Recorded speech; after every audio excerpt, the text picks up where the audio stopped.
Hello guys, welcome back to my channel. My name is Loveth, and here in our YouTube channel we discuss about living here in Finland, living abroad in general, and we talk about relationship, lifestyle, and everything in between. So if you're new, you're welcome. You're returning, welcome back. So let's get to today's video. Today we'll be discussing about how I moved from Nigeria to Finland. I came straight away from Nigeria to Finland, and today I'm going to share a bit of my experience, and my intention is that I get you to start. First and foremost, let me just put it out there. I came to Finland to study. I came to study international business. But before I arrived in Finland, I had a long hurdle, just like you might be having right now. How to figure out where to apply, how to apply, schools to apply, when to write entrance exam, who is going to be your sponsor, application to immigration, and so on and so forth. It didn't just happen like magic. I went through the whole process myself. But I am going to tell you a bit of when I started. I first of all wrote my first entrance exam in Ghana, Accra, Ghana, and it was in 2014. At that time, I scored like 65 over 100 in my entrance exam, but I was not admitted. I had friends or people that I met there that later became friends that got like 40 something and they were admitted.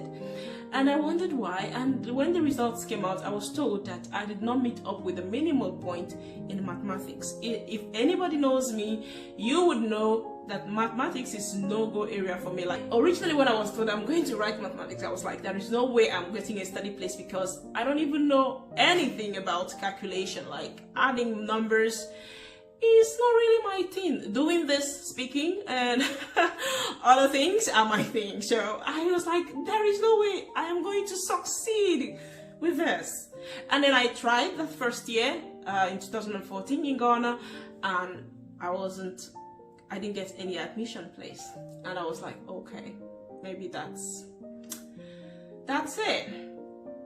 And then, but I was like, I'm gonna try again. I'm not gonna give up because I just needed to, to get a place for myself. So then in 2015, I tried again, but the problem then was that we couldn't write the entrance exam anymore in Ghana because something happened during the entrance exam, and then finished examination body moved the entrance exam away from Accra, Ghana to Kenya, Nairobi, Kenya, and other countries. But for Nigerians, it was like the closest place you could go for the entrance exam was Nairobi, Kenya, or like Egypt and stuff like that. So it's nothing like you guys now who are sitting at home and writing your entrance exam on your computer.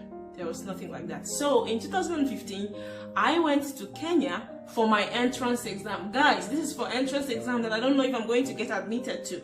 But I took my leap of faith. I prepared. While I was preparing for that entrance exam in Kenya in 2015, I was doing my youth service in the north, in Taraba State. So it was like I was combining being a teacher and working as a counselor in my secondary school, where I was posted to, preparing and trying to read mathematics and of course read the reading materials that was provided for the entrance exam that year. So and then I had this copper that was living in the same lodge with me. So I approached him with my problem in mathematics. I told him, guy, I need help. Like, I don't know anything. Like, if you just anything at all in mathematics, it's like my brain just doesn't pick it up. And he said, are you preparing for any exam? I said, yes. He said, okay. Do you have sample questions, what the questions looks like? I said, yes. I showed him. I was like, guy, if you can help me, even if it's like 1 hour or 2 hours every day, I will take it. Please help me. And the copper is an Hausa guy. And hi to you, because I know you're watching this. I know you probably are watching my YouTube channel, but thank you once again. The guy took up my problem like it was his and was teaching me. So every time we were sat in the same school, when we come back home, we eat, we rest, and then we just bring our bench outside and we are calculating mathematics, like basics. I told him, like, start like you're teaching a primary school child, because I knew nothing, basically. And then we continued every day, 1 hour, 2 hours, every single day. Guys, it was hard for me. I started picking up. And before you know it, in April 2015, I went from Taraba State for the entrance exam. I came back and the results came out. I scored 85 over 100. I got one of the top universities here in Finland, University of Tampere, to study international business. I was so happy. I was so on top of the world, like my joy knew no bound at that time. I was like, yes, I finally got a study place. And then in 2015, I made my application to Finnish Immigration Service for residence permit. You know, you guys know the drill. So after I did that, the sponsorship, we provided every document and all the information they asked from us. I went for the interview. Then this VFS thing was not a thing. We just like go straight to the embassy and that's it. So, and then I went to the embassy, took my biodata and my photograph, and we waited. So we waited for 3 months, there was nothing. They asked for additional documents for my sponsor's finances and we provided that. And we kept on waiting 4 months, and I was like, there is no way this is gonna be positive. The studies already started a long time ago and there is nothing, we're not hearing anything. So after I think like the 5th month, the decision came out and I was denied residence permit.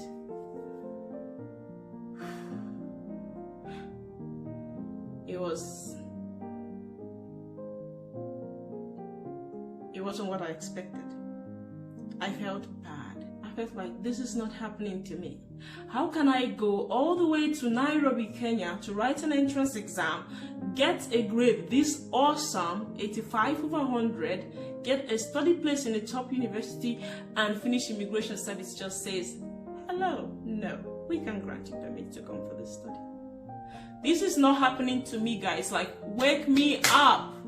It smashed me that period. I was down for a long time. But then I told myself, goodness God, all the stages while it was going, I always get back to school on my status with my applications, and you know, that is delaying, that I can't help anything with that.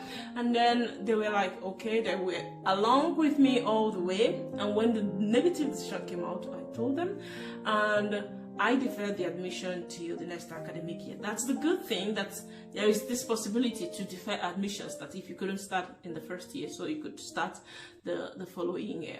So after I deferred the admission, then in 2016, I reapplied again for residence permit. I appealed my decision from Finnish Immigration, even though the denial was regarding to my sponsors and his finances. So that is why I made a special video for you guys on the sponsorship when it comes to the importance and what you should fish out earlier.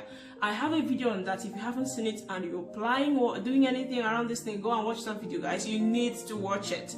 It explains everything about sponsorship, because that is usually the biggest problem. It affected me and I didn't want it to affect more people. That's why I made that video for you guys. Go check it out. It's here on my YouTube channel.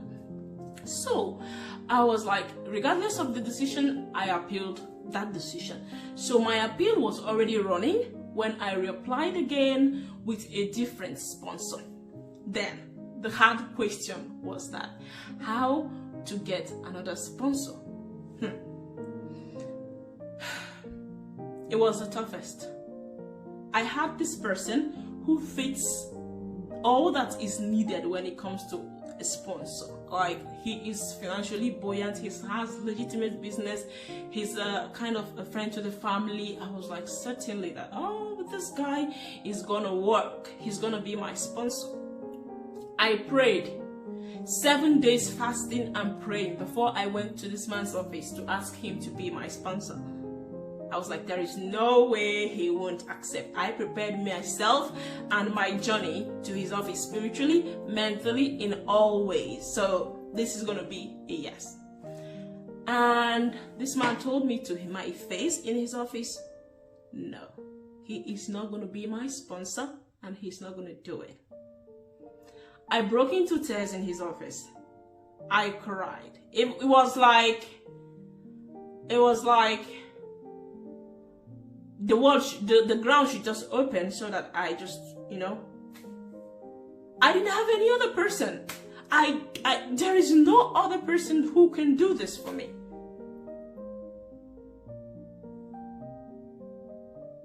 I cried. I cried in this man's office, and out of pity, he said, you know what, come back next week. And that next week, I went back, and he said, I'm not doing it for you. And I asked him, why did you tell me to come back next week? He said, because you are just in full of tears, and I had to say something to just get you going. That broke me at my heart even more. I felt like this is the end of the road for me. But miracle, miracle finds you, you know, when you are not even looking. My prayers, my fastings for 7 days was not in vain, guys. There is this lady in this man's office who, like, it's like the person you meet, like a receptionist and the secretary to this person. So you meet this lady, and then, of course, before you go see the chairman. This lady saw me crying out of that man's office, and she followed me. She called me, come, come, come, come, come. I don't know her. I have never seen her. I don't know who she is. And then she was like, follow me, come, come, come. I followed her. And we went downstairs. She said, wait here. I waited. I stood. And then she started like calling someone on the phone. He just went a bit farther away from me, and I could still hear what she was telling this person. Please, she was begging this person on the phone. Do this for me. Please, I'm begging you. This girl is broken. She is broken. Please help me. Help me do this thing for her. I am begging you.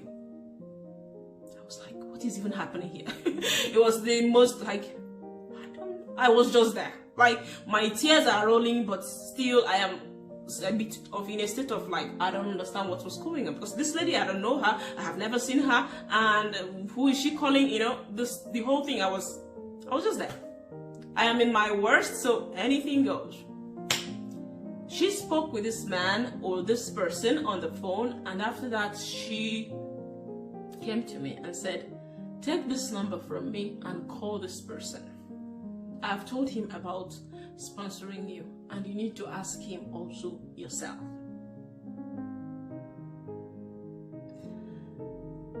I have never seen such.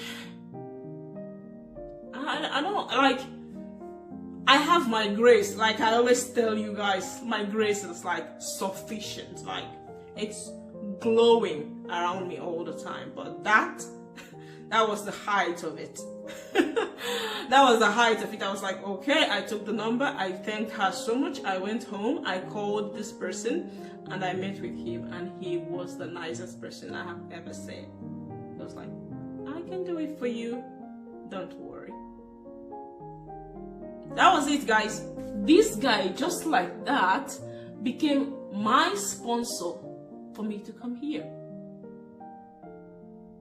We applied for all the documents he provided. With every other document he provided, he was the definition of transparent. Like he told, like vividly, everything about his business, the business registrations, the certificates. His business is legit and firm. The money was there, flowing. The flow was clean. And immigration just looked at it. They gave me permit to come study in 3 weeks. And of course, with my appeal running, and then the new application, and I was granted permit to come to Finland. So that was how I came here. So if there is nothing in my story that is telling you that you too can, that your grace will locate you, that there is more to life than whatever you are going through right now, then I don't know what else would. So guys, please keep your hopes up, keep your faith, take leap of faith, apply to these schools, try and prepare for these exams, write them, please. At every stage there is a way out. Let it be that you got admission and then there is no money again. You record that, say, I am grateful for this I have. And try next time. If this person, if I didn't get a sponsor, I wouldn't have reapplied. I would have probably still reapplied with the wrong sponsor, and the cycle continues until God says it is my time. So don't give up. That's just what I'm saying. I knew 1 or 2 people here in Finland before I came. You might not know anybody, but I want to be that person that you know. That person you can ask, how do I do this? How do I navigate this one? How do I complete this part of this application process? I want to be that person for you. So guys, thank you so much for being part of my community. Thank you so much for watching my videos. Thank you for being a subscriber. If you haven't subscribed, I think you should. Thank you once again, and see you all in my next video. Bye.